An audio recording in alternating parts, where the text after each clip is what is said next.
Hello दोस्तों, नमस्कार। मैं डॉक्टर मनीष सर अपने चैनल में आपका स्वागत करता हूं। आइए दोस्तों, चुंबकीय पदार्थों के संबंध में कुछ परिभाषाओं के बारे में पढ़ा जाए। चुंबकीय पदार्थों के संबंध में कुछ परिभाषाओं के बारे में हम लोग पढ़ेंगे। तो पहला जो हम लोग पढ़ेंगे वह होगा चुंबकीय प्रेरण के बारे में। तो आज की जो पहली हेडिंग होगी वह हम लोग समझेंगे चुंबकीय प्रेरण होता क्या है।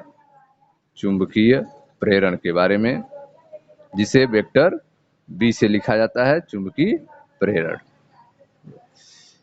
अब आप जान रहे हैं कि जब किसी चुंबकीय पदार्थ को किसी बाह्य चुंबकीय क्षेत्र में रखा जाता है, जब किसी चुंबकीय पदार्थ को, जैसे लोहे को, किसी बाह्य चुंबकीय क्षेत्र में रखा जाए तो वह पदार्थ चुंबकित हो जाता है। लोहे में चुंबक की प्रॉपर्टी आ जाती है।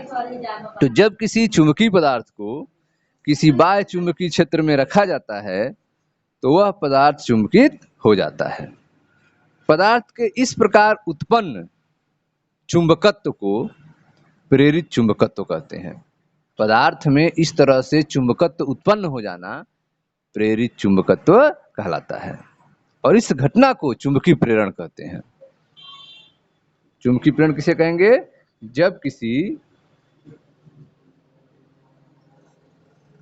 चुंबकीय पदार्थ को, जब किसी चुंबकीय पदार्थ को, चुंबकीय पदार्थ मतलब लोहा, स्टील, जो जिसमें चुंबक की प्रॉपर्टी होती हो, जब किसी चुंबकीय पदार्थ को किसी बाह्य चुंबकीय क्षेत्र, किसी बाह्य चुंबकीय क्षेत्र,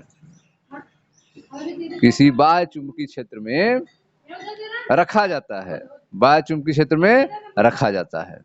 ठीक है, तो जब किसी चुंबकीय पदार्थ को किसी बाह्य चुंबकीय क्षेत्र में आप रखेंगे, ठीक है, तो वह पदार्थ जो होगा, वह पदार्थ चुंबकित, पदार्थ क्या हो जाएगा? चुंबकित हो जाता है। पदार्थ चुंबकित हो जाता है। तो जब किसी चुंबकीय पदार्थ को किसी बाह्य चुंबकीय क्षेत्र में रखेंगे तो वह पदार्थ चुंबकित हो जाता है। ठीक है, पदार्थ में इस प्रकार उत्पन्न, पदार्थ में इस प्रकार उत्पन्न चुंबकत्व, चुंबकत्व को प्रेरित चुंबकत्व कहा जाता है। प्रेरित चुंबकत्व कहा जाता है।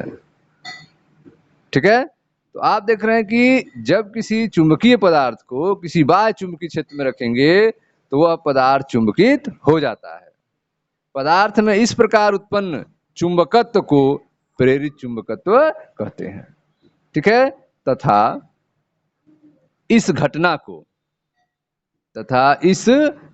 को चुंबकीय प्रेरण, इस घटना को चुंबकीय प्रेरण कहते हैं। यह घटना क्या कहलाती है? चुंबकीय प्रेरण कहलाती है। ठीक है, इसको वेक्टर बी से प्रदर्शित किया जाता है। चुंबकीय प्रेरण को किससे प्रदर्शित करेंगे? वेक्टर बी से। ठीक है, अब इसको समझते हैं ध्यान से, कैसे यह घटना होगी।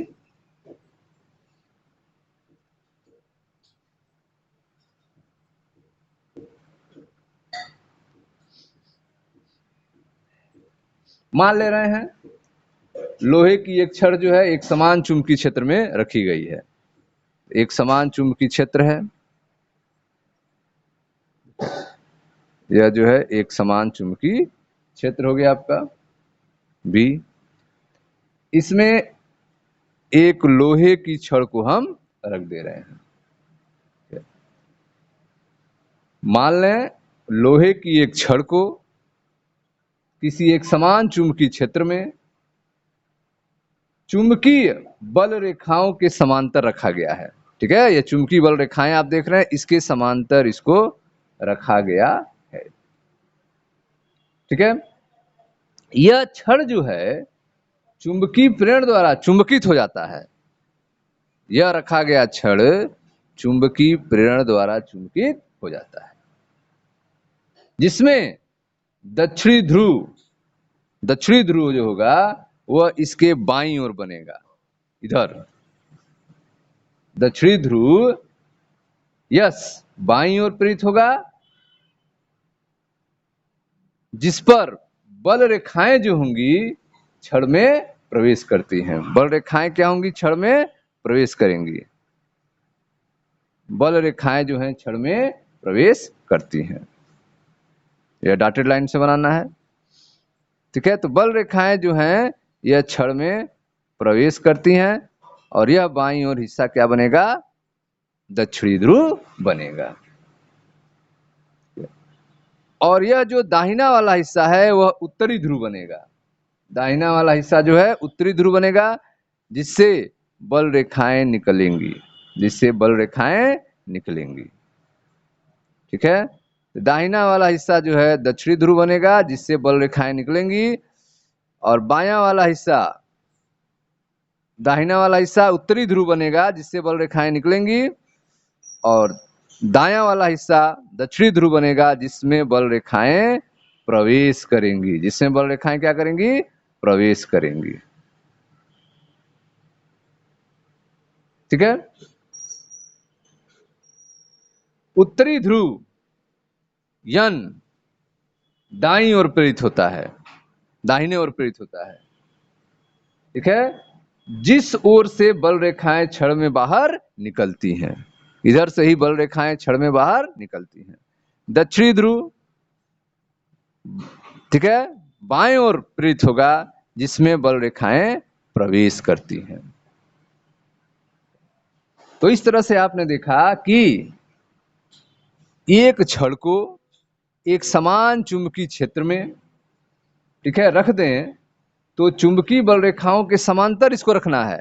चुंबकीय बल रेखाएं हैं यह, इसके समांतर इस हम छड़ को रखे हैं, ठीक है। तो इस छड़ में चुंबकत्व प्रेरित हो जाएगा, इस छड़ में चुंबकीय प्रेरण उत्पन्न होगा, जिससे यह चुंबकित हो जाएगा। इसमें दक्षिणी ध्रुव बाएं ओर बनेगा और उत्तरी ध्रुव दाहिने ओर बनेगा। दाएं ओर से बल रेखाएं निकलेंगी और दाहिने ओर प्रवेश करेंगी, ठीक है। तो यह छड़ चुंबक प्रेरण द्वारा चुंबकित होगा, जिसमें दक्षिणी ध्रुव यस बाईं ओर प्रेरित होगा, जिस ओर बल रेखाएं छड़ में प्रवेश करती हैं, और उत्तरी ध्रुव यन दाईं ओर प्रेरित होगा, जिस ओर बल रेखाएं छड़ से बाहर निकलती हैं, ठीक है। चुंबकीय छड़ भी अपना चुंबकीय क्षेत्र उत्पन्न करता है। चुंबकीय छड़ जो है यह भी अपना चुंबकीय क्षेत्र उत्पन्न करता है, जिसको डॉटेड लाइन से दिखाया गया है। देखें यहाँ डॉटेड लाइन से इसको हमने दिखाया है। तो चुंबकीय छड़ जो है यह भी अपना चुंबकीय क्षेत्र उत्पन्न करता है, जिसकी बल रेखाओं को यहाँ पर डॉटेड लाइन से दिखाया गया है, डॉटेड वक्र से दिखाया गया है, ठीक है। ये जो बल रेखाएं हैं छड़ के भीतर मूल क्षेत्र की बल रेखाओं के दिशा में होती हैं। यह मूल क्षेत्र की बल रेखाएं हैं, इसके भीतर की दिशा जो है ठीक इसी तरह होती हैं, ठीक है। मूल इधर जैसे जो दिशा है उधर अंदर के छड़ के अंदर भी वही दिशा होगी, जो चुंबकीय क्षेत्र की दिशा है, अंदर भी वही दिशा होगी। तो ये बल रेखाएं छड़ के भीतर मूल क्षेत्र की बल रेखाओं की ही दिशा में हैं, लेकिन बाहर क्या है? विपरीत हैं। बाहर जो है क्षेत्र इधर है और यह जो बल रेखाएं हैं वह उल्टी दिशा में, इस दिशा में है, उल्टी दिशा में है, ठीक है। यह बल रेखाएं जो है इस दिशा में है और क्षेत्र इधर है।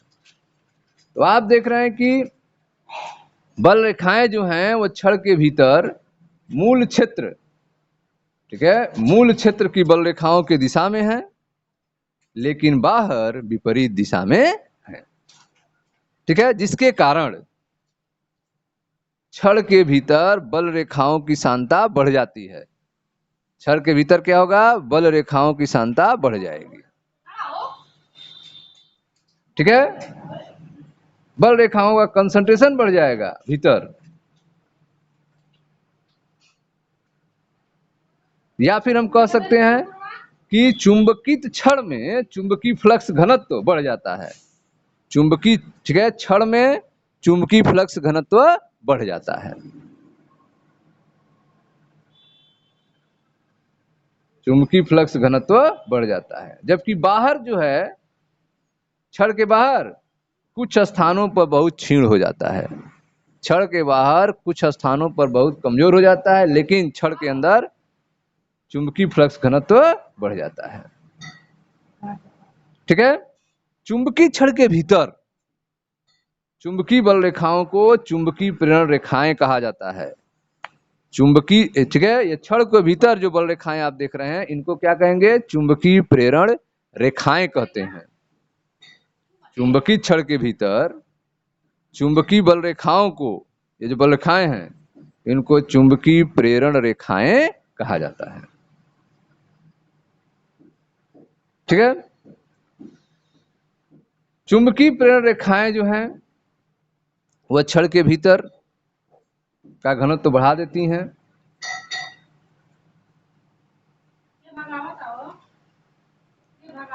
इसको बी से प्रदर्शित करते हैं। किससे प्रदर्शित करते हैं? बी से प्रदर्शित करते हैं। यह वेक्टर राशि होती है, एक सदिश राशि होती है। इसका एसआई मात्रक जो है वेबर पर मीटर स्क्वायर होता है।